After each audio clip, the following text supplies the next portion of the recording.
At 11:28 p.m. local time, 32 minutes before midnight on February 14, 2025, a volcano in Ethiopia experienced the single strongest volcanic earthquake that I have ever seen during my time as a geologist. Registering in as a strong magnitude 6.0, it caused the ground to shake and rapidly move for 30 seconds, presumably causing a major level of damage to a number of structures in the nearby city of Metehara, with the maximum intensity of said shaking in the city looking something like this simulation.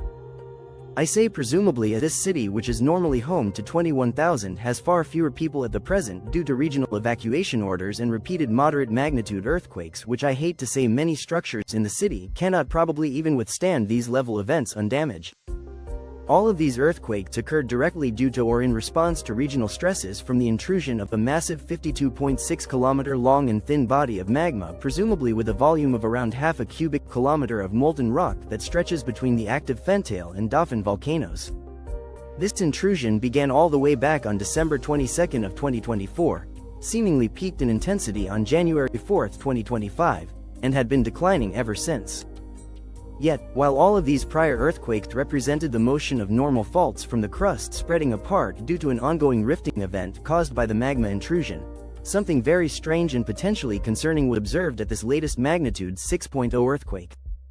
What you are about to see is a geologic diagram, and a specific result that many geologists have never seen before because it is so rare. For reference, moment tensor diagrams are displayed through a beach ball circular representation that indicates the deformation and motion of the ground caused by an earthquake. In these, the white areas move towards the blue areas, and what you are looking at represents a top-down view. Here are the typical moment tensors for earthquakes from thrust faults, reverse faults, normal faults, strike-slip faults, and oblique faults. These 5 types are fairly common motions that describe more than 99.99% of all earthquakes. What isn't normal is for the moment tensor to look like this, a ring. This indicates that the entire area which slipped in this latest magnitude 6.0 earthquake subsided without exception in a manner straight downwards.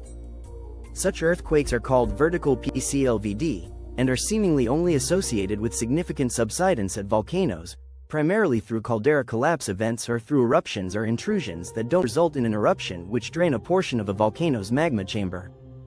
In our latest case, while we are still unable to get someone on the ground to perform an accurate measurement, it appears that at least the eastern third of the existing caldera at the Fentale volcano, which this earthquake was centered under, has subsided by as much as 8 meters or 26.2 feet.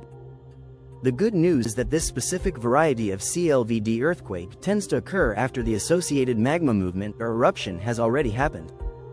And, what do you know, the summit of the Fentale volcano has been experiencing subsidence as a portion of one or more of its underlying magma chambers drain away to the north to feed the magma dike intrusion, which is probably at around 2 kilometers depth. The specific earthquake motion is consistent with inward dipping normal type ring faults that mark the Fentale volcano's 76,000-year-old caldera rim. If the 8-meter subsidence figure, which is merely a modeled reasonable figure rather than a confirmed one, was to be correct, the subsidence would indicate a volume change of 15.1 million cubic meters, which is a plausible figure given the presumed contribution to the overall still slowly rising magma dike Fentale's underlying magma chamber provided.